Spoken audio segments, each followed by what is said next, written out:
Welcome রকমারি পাখির ঘর থেকে আমার প্রিয় ভাই ও বোনদেরকে। সবাই কেমন আছেন? আলহামদুলিল্লাহ আমি ভালো আছি।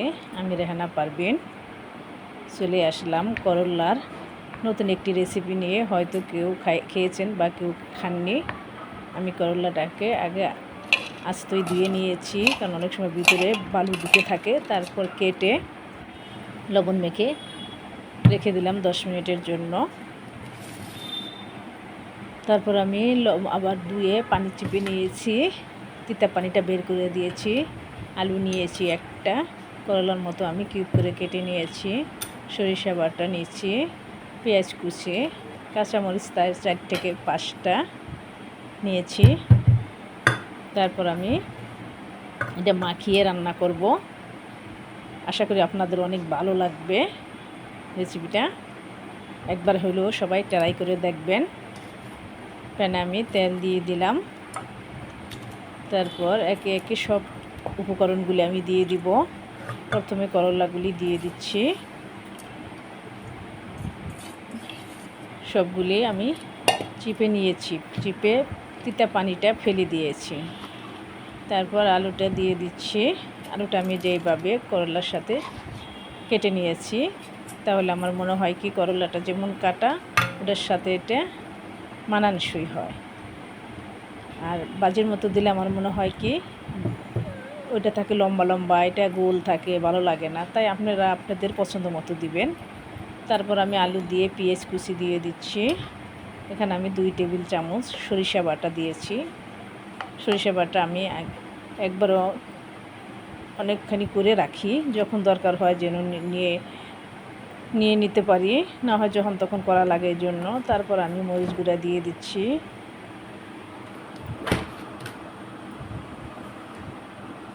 পরিমাণ মতো আমি এখানে যেরকম দিয়েছি মনে হয় 1 টেবিল চামচের একটু কম হবে। হলুদ গুঁড়া দিয়ে দিচ্ছি 1 টেবিল চামচ। তারপর আদা রসুন বাটা দিয়ে দিচ্ছি। দিয়ে আমি করলার সাথে সব কিছু একসাথে ভালো করে মেখে নিচ্ছি, যাতে প্রত্যেকটা করলা ও আলুর সাথে সরিষা বাটা সব মশলা ভালো করে মাখানো হয়। মাখানোটা যত ভালো হবে খেতে কিন্তু তত মজার হবে। তাই এই জন্য ভালো করে মেখে নিতে হবে হাত দিয়ে। এটা করলাটার সাথে রান্নার পর আমি আস্তা 2টা শুকনো মরিচ দিয়ে দিচ্ছি, 6টা কাঁচামরিচ দিয়ে দিলাম উপরে। তারপর লবণটা দিচ্ছি, আর লবণটা পরিমাণ মতো বুঝে দিতে হবে, কারণ লবণ দিয়ে করলাটা কিন্তু মাখানো ছিল সেজন্য। আর কিছু পেঁয়াজ আমি উপরে ছিটিয়ে দিলাম।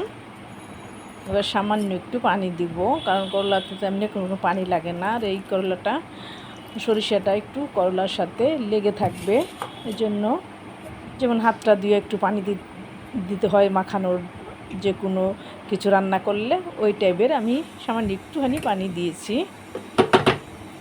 দিয়ে আমি চুলায় দিয়ে দিলাম। এই যে এইভাবে দেখেন কেমন লাগছে, এরকম করে শুকনা করে মাখানো হয়েছে।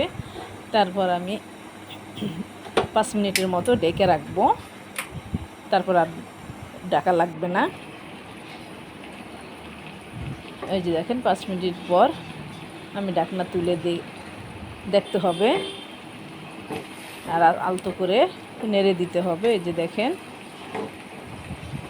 এটার ভিতর চাইলে আপনারা চিংড়ি মাছ দিয়ে খেলে আরও বেশি অসাধারণ হয়, খেতে বেশি টেস্টি হয়, মজার হয়। আর ইলিশ মাছের কাঁটা বা ইলিশ মাছের মাথা, লেজ এইগুলি দিয়েও রান্না করা যায়, খুবই মজার হয়। আপনারা করে খেয়ে দেখবেন। আমি কোনোটাই দেই নাই, আমি শুধু সরিষা দিয়ে আর আলু আর সরিষা দিয়েই করেছি, তাও খুবই টেস্টি হয়েছিল। তারপর একটু উপর নিচ করে দিলাম, উপরের নিচেরগুলো উপরে তুলে দিলাম একটু নেড়ে। এই দেখেন পড়ায় হয়ে আসছে। করলা তো হইতে বেশি সময় লাগে না। আর লবণ চেক করে তারপর লাগলে আবার দিবেন।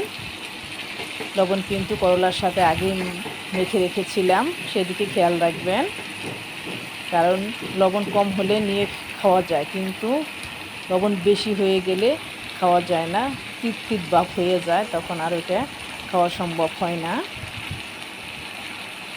আশা করি আপনাদের ভালো লাগবে। আর আমার ভিডিওটা যে যেখান থেকে দেখতেছেন আমার প্রিয় ভাই ও বোনেরা, আশা করি একটু হলেও যদি আপনাদের ভালো লাগে বা উপকারে আসে, আমার পেজটা লাইক ফলো দিয়ে পাশে থাকবেন।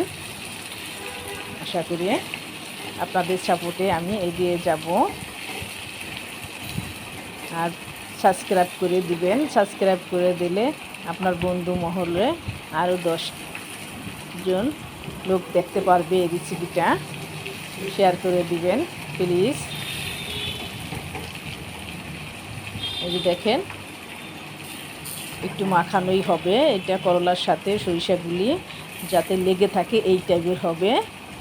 এই দেখেন আমার কিন্তু পড়াই হয়ে আসছে। খুবই খুবই মজার একটি রেসিপি। যারা করলা ভালোবাসে বা ভাজি খেতে যারা পছন্দ করে ওদের জন্য খুবই উপকার। আর করলা সবার জন্যই উপকার, শরীরের জন্য। এই গরমের ভিতর তো আরও বেশি খাওয়ার দরকার আমাদের। যাদের ডায়াবেটিস আছে, তাদের ডায়াবেটিস, প্রেশার, এদের জন্য আরও বেশি উপকার করলা।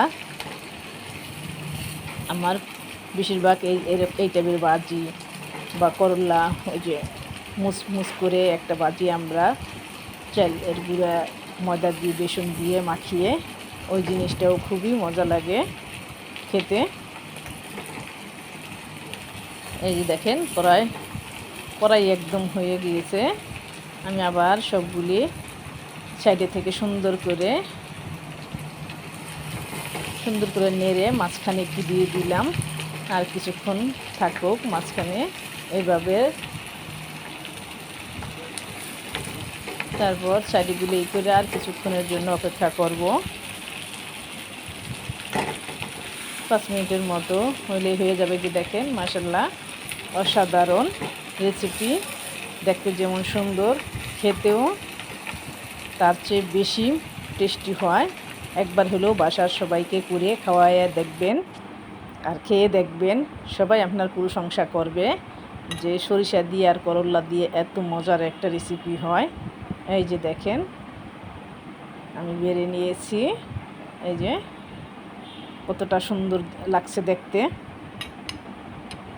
আর এটা দিয়েই আমি মনে করি এটা দিয়েই আপনার 1 প্লেট ভাত এমনি নিমিশেই খাওয়া হয়ে যাবে। এটার সাথে আর অন্য কোনো তরকারি লাগবে না।